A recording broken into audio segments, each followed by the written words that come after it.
Boa noite, ouvintes da Rádio Cultura Online Brasil. Boa noite, ouvintes da Rádio Internacional Lusófona. No ar, mais um programa Culturas e Identidades com Loriel Rocha. O tema do nosso programa de hoje é sobre o simbolismo animal. Nós vamos falar sobre os mitos, as crenças, o imaginário que envolve. Para tanto, nós vamos nos basear no livro. Eu vou fazer uma leitura do livro Simbolismo Animal, de Jean-Paul Honecker.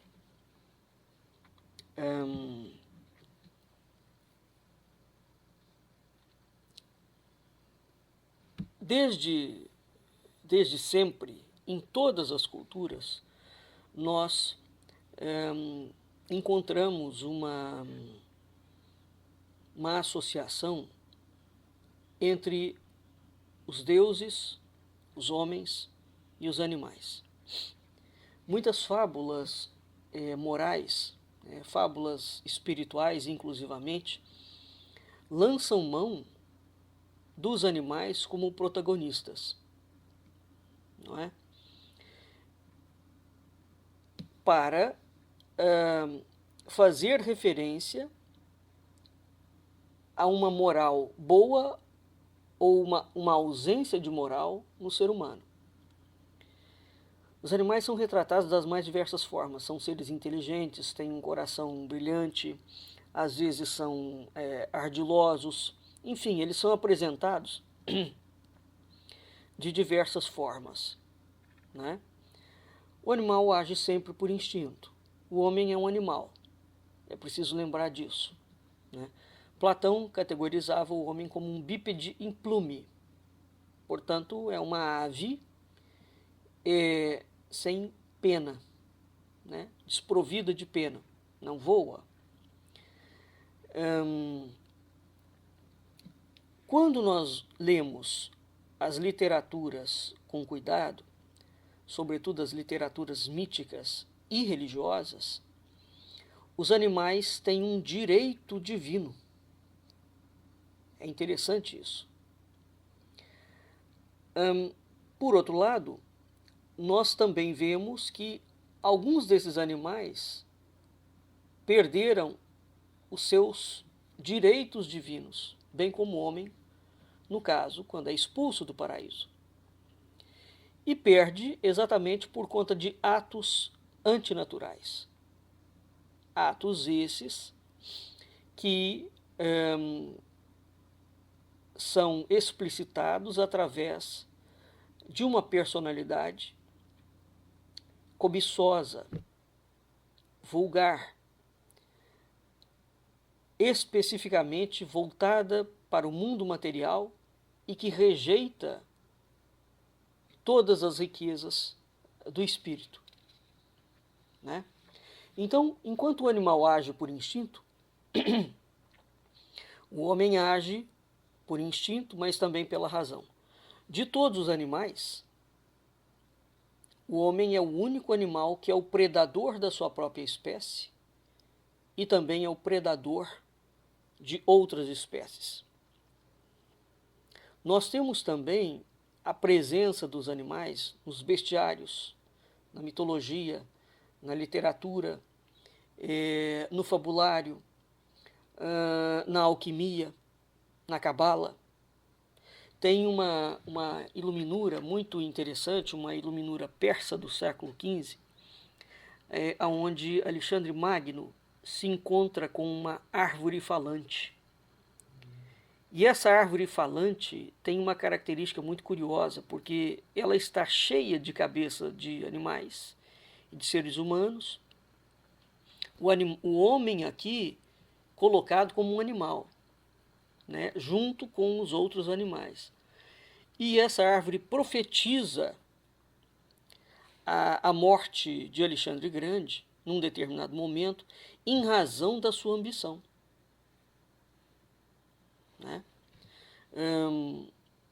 Portanto, o mundo que cerca os animais é um mundo extremamente fascinante, né? Essa obra de de Jean Paul, o simbolismo animal, vai tratar, portanto, evidentemente, não está longe de esgotar o assunto, mas vai trazer um pouco de clareza, uma das poucas obras que a gente tem em português, não é? A maioria dessas obras são todas em línguas estrangeiras. Então eu quero trazer aqui, compartilhar com vocês essa introdução da obra, o primeiro capítulo aqui, onde ele vai dar uma visão do animal, uma visão do espírito, digamos assim. Então eu vou aqui agora começar a leitura. Existe sem dúvida história muito antiga de amor e ódio entre o ser humano e o animal. Filhos do mesmo reino natural, são semelhantes e dessemelhantes. Se o animal não esquece nem renega nada de sua essência, em contrapartida, o homem tenta sem cessar expulsar da memória sua natureza animal. Haveria alguma vergonha em pertencer ao reino animal? Certamente não. Entretanto, o homem, esse animal evoluído e desnaturado, na pertinente expressão de Vercors, não aceita ser posto no mesmo nível que seu irmão inferior. Temos, contudo, muito a aprender dos animais. E será que já sabemos bastante e não precisamos aprender mais nada? O estudo dos animais e do seu comportamento pertence à zoologia. Aqui nos limitaremos a esboçar seu simbolismo, isto é, não os animais como tais, mas a visão ou a opinião que o homem tem deles. Sucessivamente exaltado e deformado, amado e traído, o animal muitas vezes é o reflexo do homem. Quem observa a semelhança de comportamento entre o cão e seu dono se pergunta: quem imita quem? Com efeito, o homem projeta no animal seus ódios, seus desejos, suas paixões, seus amores, seus temores. Entre o homem e o animal projeta-se a sombra de Eros e Thanatos. Trate-se de amor ou de ódio, a relação homem-animal só pode tender à morte. Animal caçado, martirizado, morto ou animal estimado e acompanhado até o desaparecimento. A separação só se dá com a morte. E essa separação seria o encontro, uma vez que, em última análise, a morte nos reconcilia. A relação homem-animal só pode ser, portanto, sublimada. Então, não consegue o homem viver em igualdade com o animal? E o ser humano é capaz disso? Devemos dizer que o homem e o animal vivem em mundos diferentes. Enquanto o segundo vive na realidade, o primeiro não cessa de fugir dela. Porque o ser humano sente sede de absoluto. Para escapar à realidade cotidiana, enfadonha, avança rápido, antecipa-se e constrói com afinco um futuro cujos limites ele logra recuar cada dia. Seu mundo é o do imaginário. Se percebe o mundo conhecido através de seus 5 sentidos reconhecidos, isso não o impede de pensar o universo, isto é, de sonhar com ele, de imaginá-lo, de simbolizá-lo. O animal vive um presente eterno, ao passo que o homem só existe em um futuro sempre recomeçado. O fosso entre os dois alarga-se cada vez mais. Resta esperar que não se torne intransponível. Entretanto, a harmonia perdida seria reencontrada se o ser humano fizesse calar sua cabeça orgulhosa e ouvisse seu coração. Talvez então reencontrasse no meio da natureza e do universo o lugar que se arrisca a perder. Quem sabe definitivamente, se não se acautelar. A esperança virá sem dúvida da mulher, que soube não renegar a natureza. A mulher conservou a magia natural inata. Há nela algo de fada. O homem, esse bárbaro civilizado, corre para sua perdição. O mais grave é que arrasta tudo em sua loucura suicida. Governado por seu orgulho, tentou reprimir no mais profundo de si sua natureza animal. Expulsai o natural, ele voltará a galope, como diz muito bem o adágio. Os instintos voltam sempre. Geralmente são sublimados e exprimem-se pelo imaginário. Se bem viva com o animal, o homem não pode impedir-se, isso está em sua natureza, de pensá-lo, de repensá-lo, de simbolizá-lo. O homem sonhou, pois, com o animal, e a ele ligou-se em união mítica para melhor e para o pior. Veja bem, inúmeras tradições, a começar da tradição judaica, cristã e muçulmana, tradição religiosa, não é? Nós vemos o primeiro homem habitando um jardim, portanto, um ambiente completamente natural, com outros animais. Aquele homem era vegetariano, não comia carne, dentro do jardim primordial, não é? Segundo os mitos judaicos, o homem reclama com Deus, porque ele não tem mulher. E ele copula com as fêmeas das outras espécies. Então ele roga a Deus para que Deus faça uma fêmea para ele, porque os outros animais têm as suas fêmeas, menos ele. Então veja, no início do início, nós temos um mundo completamente natural e o mundo dos animais.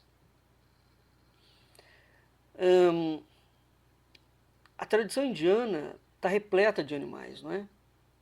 O Egito, a relação que os egípcios tinham com os animais era uma coisa absolutamente impressionante, né? Na tradição dos Vedas, a primeira encarnação de Vishnu é na forma de um peixe, não é? E esse peixe acompanha o grande dilúvio. Ora, Roma, a famosa cidade de Roma, não é? Uma loba alimenta, segundo o mito, os dois irmãos gêmeos fundadores de Roma, Rômulo e Remo. Lisboa é fundada a partir da visão de uma ave, né? Zeus se transforma em cisne para fazer sexo com Leda, que engravida e pare um par de ovos, né? Aonde estão os gêmeos, os Dioscuros, Castor e Pólux, e Helena e Clitemnestra. Helena, aquela mulher famosa da Guerra de Troia, né? Nós temos toda a tábua redonda ligada à ideia de um animal. Dentro do cristianismo, veja que Cristo é apresentado, o animal que simboliza Cristo é um cordeiro, é o cordeiro pascal, né? Depois do dilúvio, é uma pomba que anuncia a terra sólida. O Espírito Santo é uma pomba, não é um pombo. O pombo é o macho, não é? O Espírito Santo tem como símbolo a pomba. Então veja, é absolutamente interessante os rituais xamânicos, né? A associação da alma humana em toda a tradição filosófica, grega, religiosa, alquímica, a alma como dotada de asas. Portanto, é um pássaro, não é?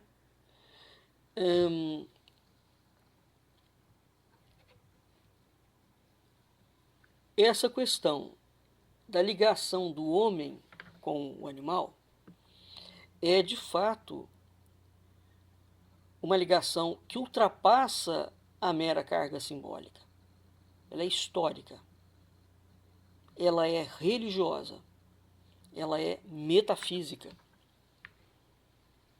Atualmente, nós temos, por exemplo, as grandes experiências da hiperciência, né, que estão fazendo cruza de homens com animais.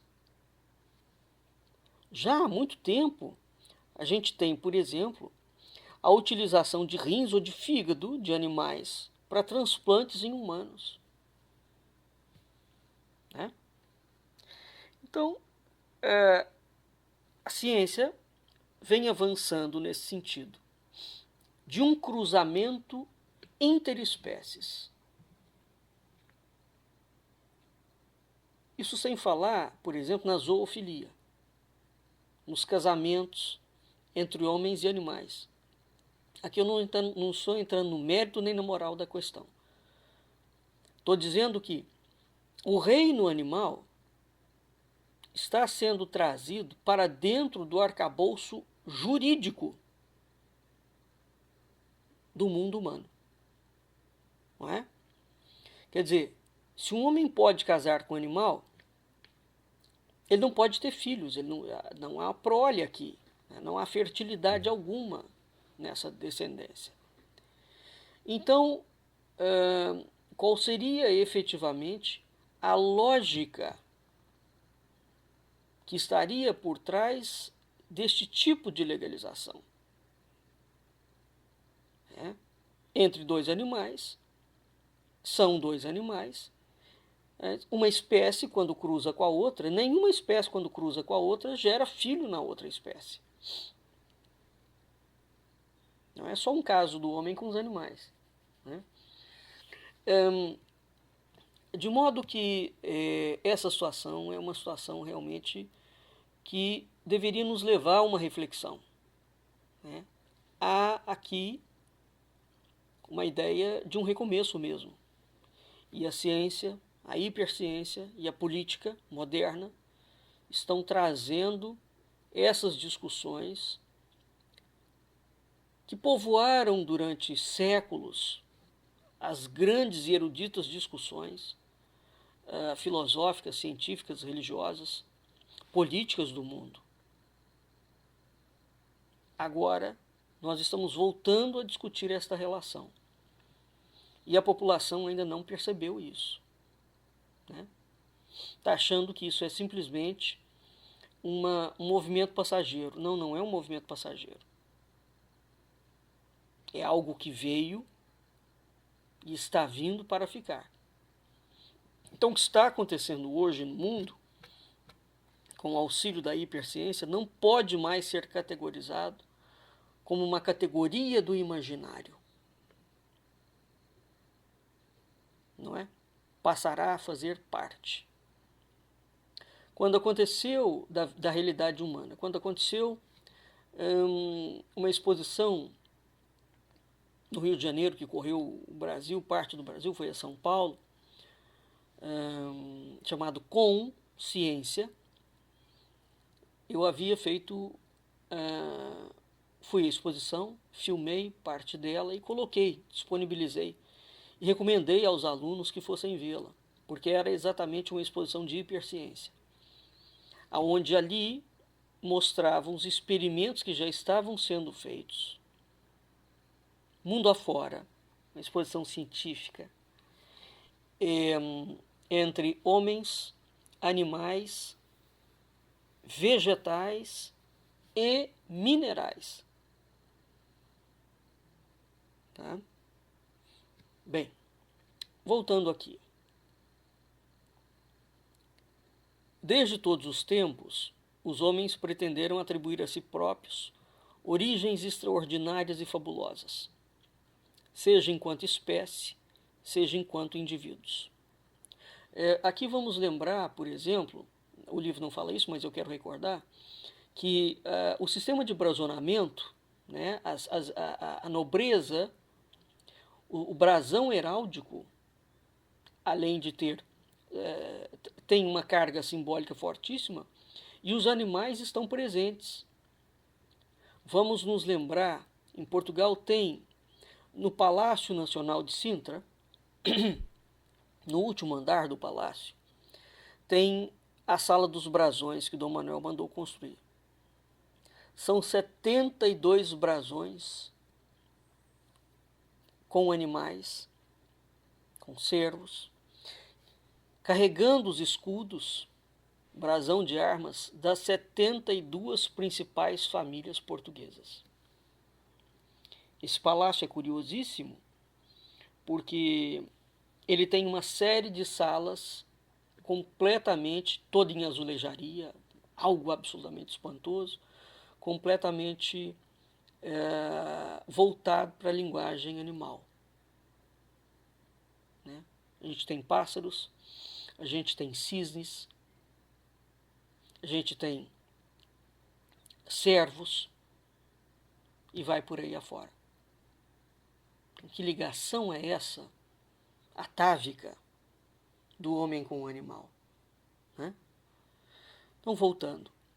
Desde todos os tempos, os homens pretenderam atribuir a si próprios origens extraordinárias e fabulosas, seja enquanto espécie, seja enquanto indivíduos.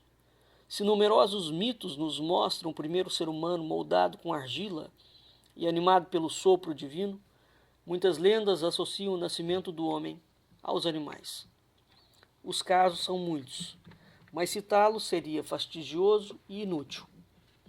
Limitamo-nos a recordar alguns mitos e lendas, uns conhecidos, outros não muito. Sabemos, por exemplo, que a origem da cidade de Roma está ligada ao lobo, ou melhor, à loba, que aleitou Rômulo e Remo. Aliás, essa loba mítica era provavelmente uma prostituta. Sabe-se com efeito que em algumas festas as prostitutas eram desnudadas e cobertas com pele de lobo, e depois fechadas em jaulas. A associação não é, pois, duvidosa. A localização da cidade de Leão teria sido indicada pelo deus celta Lugh, pelo voo de um corvo. Leão significa Lugdunum, colina de Lugh, ou colina dos corvos, sendo o corvo o animal fetiche do deus. Algumas descendências são diretamente sobrenaturais. Se os faraós do Egito se diziam provenientes do deus Sol, algumas famílias pretendiam descender da célebre fada serpente Melusina. Godofredo de Bouillon, chefe da primeira cruzada e duque da Baixa Lorena, acreditava que descendia de uma fada pelo lado paterno. A lenda de Lohengrin, o Cavaleiro do Cisne, conhecido especialmente pela ópera de Wagner, é ligada à família de Bouillon. Senhora Bouillon e esposa do Cavaleiro do Cisne, na ausência de seu marido, deu à luz 7 crianças, cada uma trazendo no pescoço uma corrente de metal precioso. Entre o mito e o conto popular, a lenda mostra a intervenção da sogra ciumenta que procurava desembaraçar-se dessas crianças. Recolhidas por um eremita, 6 delas, depois de tirado o colar, metamorfosearam-se em cisnes e voaram ao viveiro do rei seu pai.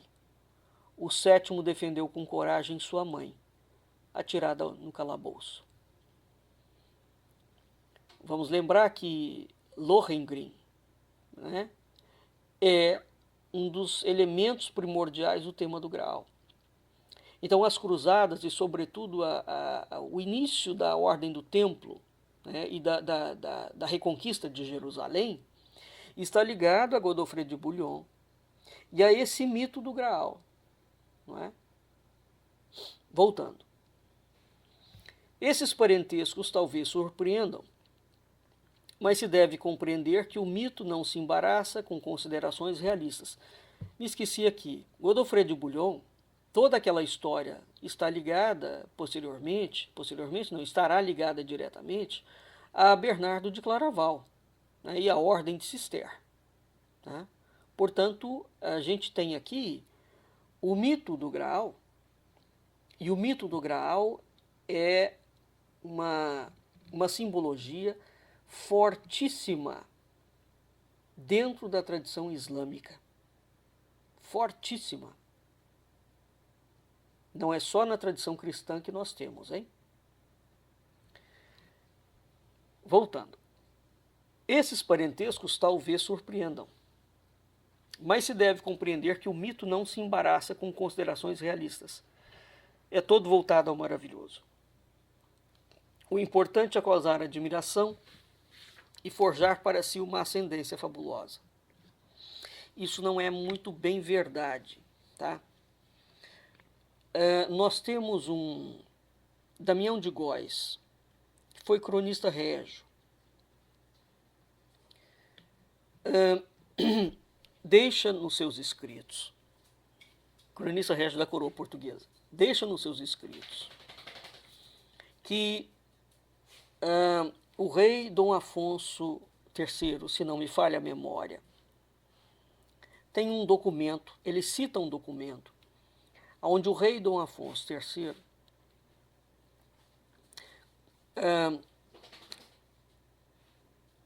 faz um contrato com o grão-mestre da Ordem de Santiago, que os impostos de uma determinada região, que era administrada pela Ordem de Santiago, sobretudo os impostos sobre o comércio de tritão e de sereias, preste atenção a isso, não seria da Ordem de Santiago, seria sim da coroa portuguesa. Então existe uma mitologia, um imaginário e uma documentação oficial em Portugal, testemunhos, relatos da presença de tritão, de sereias no litoral da Lusitânia e de Portugal. Plínio o Velho fala sobre isso, por exemplo. Então veja que aqui nós temos que, quando o Jean Paul fala que o mito não se embaraça com considerações realistas, não é verdade isso não. Não é absolutamente verdade. Porque, por exemplo, Godofredo de Bouillon, isso não é uma brincadeira. Não é? Nós estamos falando dos cruzados e das cruzadas. Daquele que será o rei de Jerusalém, governador de Jerusalém. Então, isso hoje, efetivamente, não pode ser tido como um imaginário, um fabulário. Né? Então, essa fronteira é muito tênue. O fato é, nós temos uma vasta documentação política, religiosa, aonde toda esta mitologia, ou aquilo que nós classificamos como tal, insere-se no campo histórico. Ela não fica só na literatura, só nos livros. Né? Bem, evidentemente, sob a influência cristã, tais origens pareceram logo cheirar a enxofre. Via-se nelas a influência do diabo. Sabe-se, por exemplo, que, segundo lendas cristãs, Merlin, o mago, Melusina, os bascos e os hunos seriam frutos de um íncubo, isto é, do sêmen do demônio. Em demonologia, os íncubos são demônios masculinos que se unem a mulheres com ou sem seu consentimento.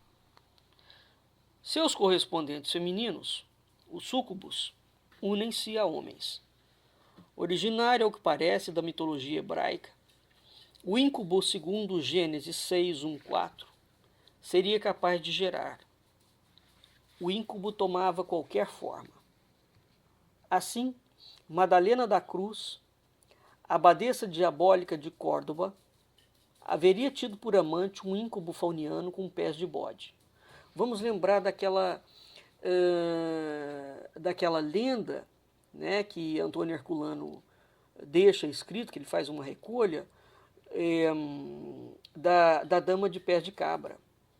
Né? Bem, voltando. Assim, Madalena da Cruz, abadesa de Córdoba, haveria tido por amante um íncubo fauniano com pés de bode. Segundo a opinião corrente, o diabo não consegue gerar porque seu sêmen é estéril. Os íncubos, anjos decaídos por causa da luxúria e tornado demônios, procuram possuir as mulheres quando sonham ou estão sonolentas. A súcuba, unindo-se ao homem, recolhe-lhe o sêmen, transforma-se em íncubo e leva-o às mulheres que assim geram algum monstro infernal. A filiação animal é clara. O diabo é aparentado com o bode, poderoso símbolo sexual, como veremos, e com o touro, este ligado aos antigos ritos de fecundidade e fertilidade. O diabo representa também o instinto, a força genesíaca e, portanto, a natureza animal do ser humano.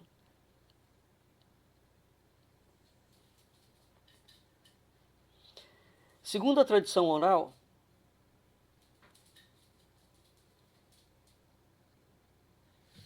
os senhores de Nidec, na Alsácia, descenderiam dos amores de um guerreiro e de uma loba.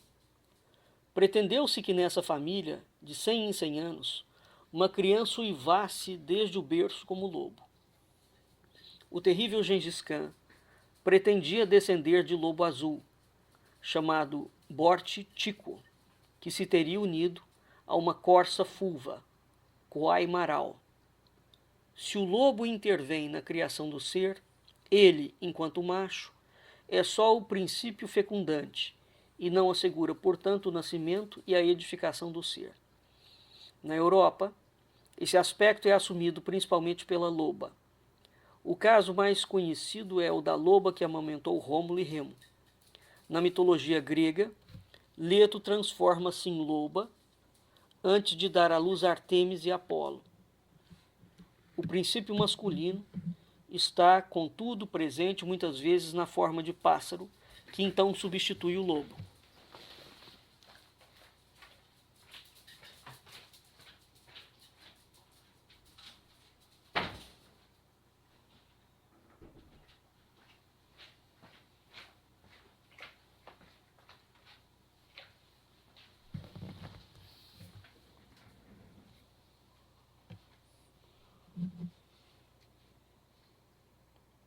Desculpe.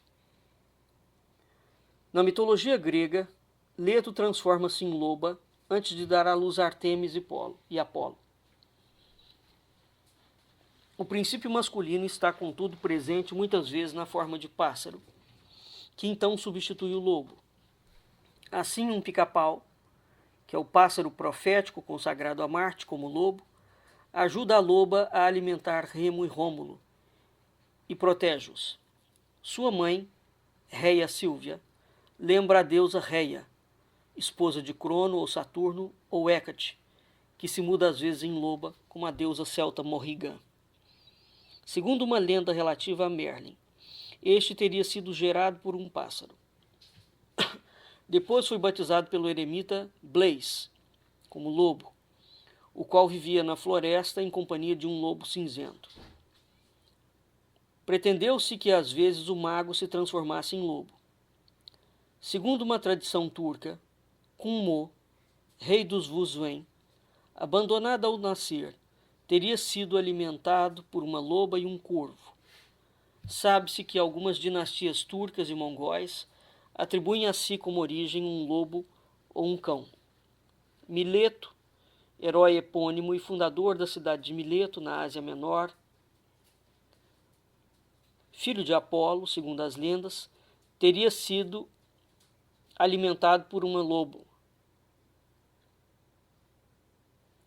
Também Santo Aibo teria sido aleitado por uma loba. A origem mítica do povo tibetano é ainda mais estranha, porque é atribuída à união de um macaco com uma demônia das rochas. Segundo a tradição, no século VII d.C., o rei Strongbatsan Singampo teve de dominar outra demônia para tornar habitável e fértil o solo tibetano. O solo do Tibete é como o corpo de uma demônia estendida, da qual ele assume a forma. O rei fez erigir 12 templos para conjugar a má sorte. A união de um grande símio e de uma jovem seria a origem de uma família portuguesa. Os pegúzios e os denês da América Setentrional veem a origem humana nos amores de uma jovem e de um cão. Para os murutos do norte de Bornéu, o cão é o antepassado mítico e herói civilizador. Foi o primeiro filho dos amores incestuosos de um homem e sua irmã, únicos sobreviventes do dilúvio. Ensinou à nova humanidade todas as técnicas, especialmente a do fogo. Entre os povos da África Ocidental, Anansê, a aranha, preparou a matéria original do homem e criou o sol, a lua e as estrelas. Em seguida, Niamê, o deus do céu, insuflou a vida no homem. Mito semelhante entre os povos micronésios, que apresentam Narô, o Senhor Aranha, como o primeiro de todos os seres e como Deus Criador. Para os Achantes, a aranha é também divindade primordial e criadora do homem. Se os povos de Gana, na África, dizem-se procedentes da aranha, os atenienses consideravam-se originados das formigas de uma floresta da Ática. Nos mitos dos Yungas, no Peru, os heróis criadores nasceram de 5 ovos, postos na montanha, na forma de falcões, assumindo depois a aparência humana. Segundo outra versão, a heroína procriou depois de uma união com o deus falcão avestruz. Entre os ameríndios do Canadá, encontram-se 3 famílias principais. Uma pretendia descender de lebre, outra de uma bela e corajosa jovem, a qual teve por mãe uma carpa, cujo ovo foi aquecido pelos raios do sol. A terceira se dizia procedente de um urso. O urso pode ser gerador também na Europa. Assim, Ulfão, chefe de família alemã muito poderosa, pretendia ser filho de um urso branco e de uma jovem encontrada por esse urso em seu caminho e por ele raptada. Também os reis godos teriam nascido de um urso e uma princesa sueca. Com o tempo e com a ajuda da demonomania, essas origens foram transformadas em procriações demoníacas. Os cabalistas sustentam que os silfos e outros espíritos elementares assumiriam formas animais para seduzir as mulheres. Essa concepção provém, sem dúvida, da deturpação das lendas gregas, como a de Leda e do Cisne. O conde de Gabales, um tanto misógino, afirmou que os silfos tomavam aparência animal para diminuir a aversão causada por seus traços verdadeiros, aproveitando-se assim da fraqueza das mulheres, que teriam horror de um belo silfo, mas não tanto de um cão ou de um símio. Evidentemente, a zoofilia era corrente, mas isso não justifica tais fantasias. Que nos resta hoje dessas origens fabulosas? Não muito. Há, contudo, um domínio próximo no qual o animal impõe a sua presença, o da patronímia, estudo dos nomes de família. Quantas pessoas sabem que seu nome vem de um animal? Né? Aqui nós temos os nomes que vêm do touro, do carneiro, do gato, do cão, do galo, da codorna, do leão marinho, etc. Bem, veja que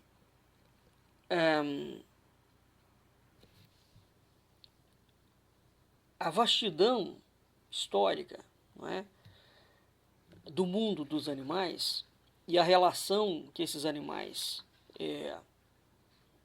vão ter com o homem ultrapassa os tempos e é perene. Até hoje, por exemplo, utiliza-se a interpretação dos animais nos sonhos. Né? A gente tem aquela imagem clássica da serpente da Kundalini, né? Uma serpente benéfica que simboliza as energias espirituais renovadoras. Torno a dizer aquela ideia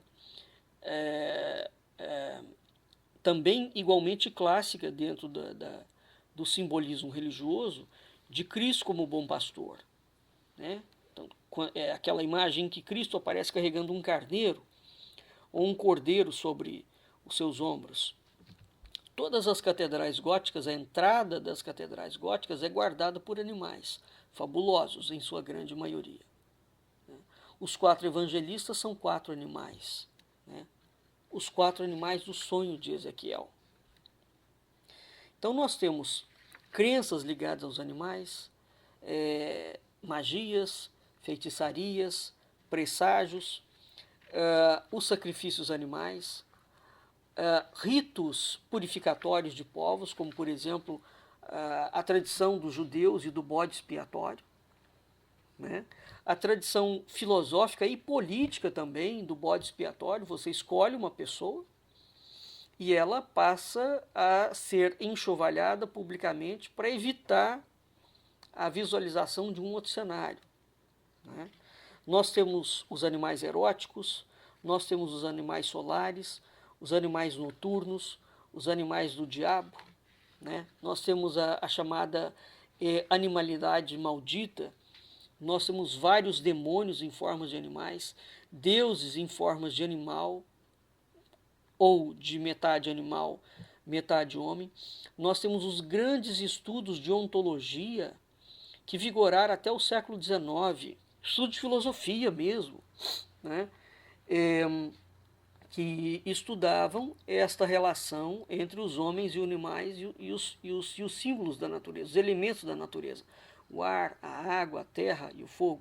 Quer dizer, a gente tem, via de regra, 2 tipos de animais, como bem especifica a alquimia, né? Nós temos um grupo de animais naturais e os animais fabulosos. Os animais naturais são os animais que nós conhecemos mesmo.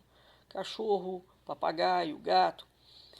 Os animais fabulosos são aqueles animais que têm algum elemento ou algum atributo que ultrapassa o seu mero reino.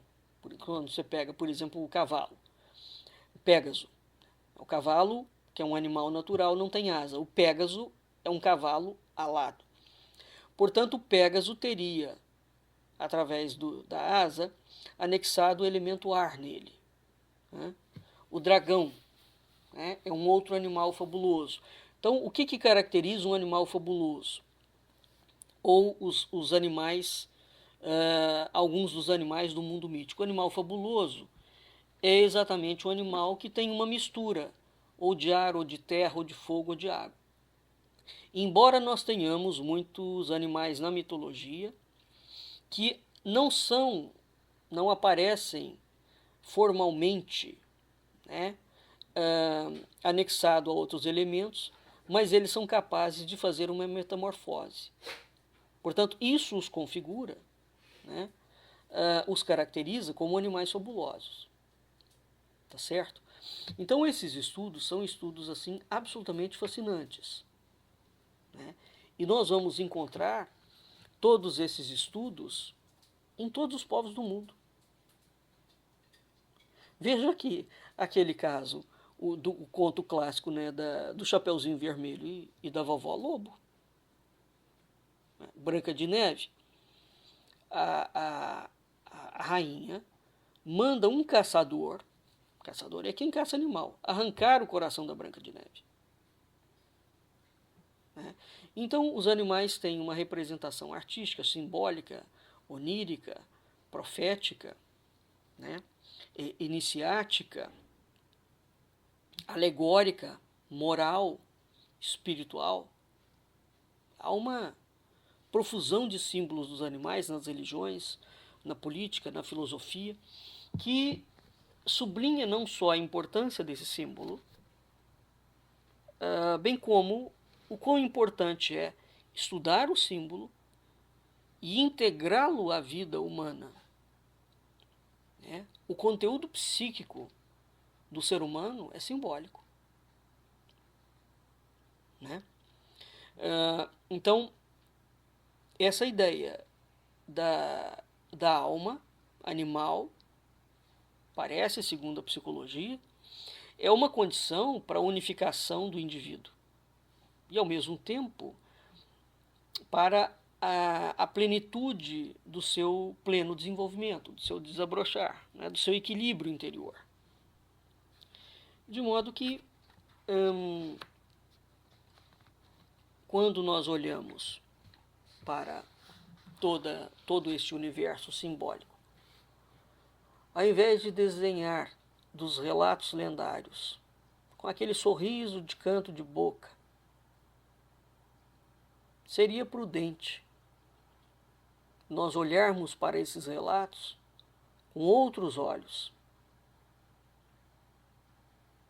porque a longevidade dessa tradição, a persistência e a profundidade dela, alcançando tanto o mundo material quanto o mundo espiritual, mostra que entre o homem, um animal, e os outros animais, talvez a realidade que os conecta seja muito mais profunda do que aquilo que o materialismo quer nos fazer perceber. Bem, nós vamos ficando por aqui e até a nossa próxima aula.